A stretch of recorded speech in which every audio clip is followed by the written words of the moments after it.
Okay, so one of the things I find most annoying about this car is the space that you've got between the wheel and the bodywork. Now, it's reasonably subtle when you see it on a video, but in the flesh, you can really tell that the wheels sit too far into the bodywork.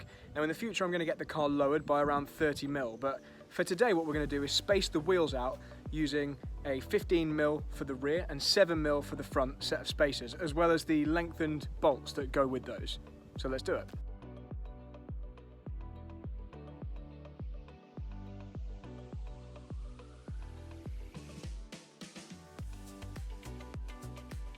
So here we are, guys. Here are the spacers. We've got 15mm for the rear and we've also got 7mm for the front, and I got these from TWD, Tech World Direct, on eBay. I can highly recommend those guys. Their customer service was excellent. They really got back to me quickly. We've also got the appropriate longer bolts that go with these. It's obviously for safety. If the wheels are further out, you're going to have less thread on the bolt going into the hub. So here we go. Let's fit these to the car now.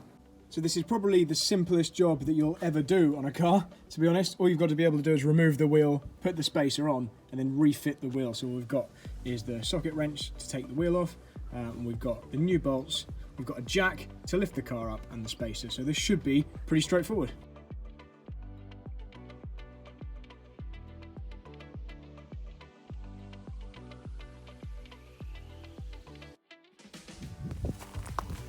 So with the wheel off, really now is just a case of lining this up, and obviously this is machined to fit perfectly, so it looks pretty good. And then we're just going to refit the wheel. Now with these off, you can really see the importance of having the right length bolts, because we would have lost a lot of thread. In fact, I don't think this would have even fitted through the wheel and got any screws on whatsoever if we hadn't got the longer ones. So let's get this back on, see how it looks.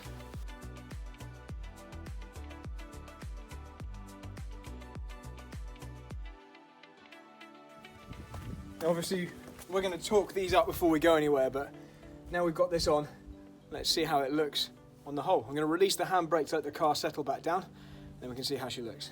So to me, straight away, that looks like a big improvement. The wheel looks a lot more flush with the body of the car. If we look from the rear, much nicer proportion there. You don't have a big amount of wheel arch and then the wheel. It's just right, really good. So 15mm seems to be just about right for the rear. I'm going to go and do the other side. We can do a quick comparison. See how much arch there is just there. So I'm going to do the other side here, then we'll do the front, and we'll show you the whole thing together.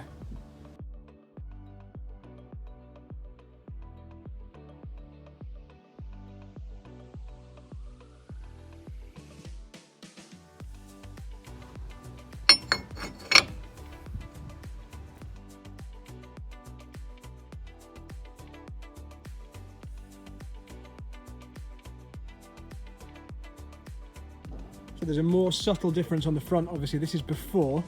Let's get another angle. So it's only a 7mm change on the front, so it's not quite as big.